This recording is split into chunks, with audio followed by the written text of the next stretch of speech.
আসসালামু আলাইকুম দর্শক শ্রোতা। ৪৩ বছরের মধ্যে সবচেয়ে কম কালবৈশাখী ঝড় এপ্রিলে। দেখুন বিস্তারিত। অতীতের সব রেকর্ড ভঙ্গ করে রাজধানী সহ সারা দেশে চলছে তীব্র তাপপ্রবাহ। সেই সাথে চলছে প্রচণ্ড খরা বা অনাবৃষ্টি। এই তাপদাহে ৪৩ বছরের মধ্যে এপ্রিলের সবচেয়ে কম কালবৈশাখী ঝড় হয়েছে। প্রিয় দর্শক, আমার এই ভিডিওটি যদি আপনার ভালো লেগে থাকে তাহলে লাইক, কমেন্ট ও শেয়ার করতে ভুলবেন না।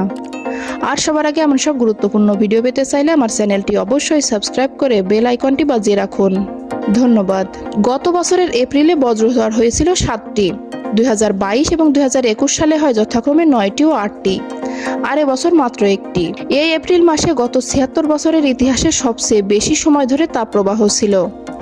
গণমাধ্যমকে আবহাওয়া অধিদপ্তরের আবহাওয়াবিদ মোহাম্মদ ওমর ফারুক বলেন, 1948 সাল থেকে উপাত্ত বিশ্লেষণ করে দেখেছি এবারের মতো টানা তাপপ্রবাহ আগে হয়নি।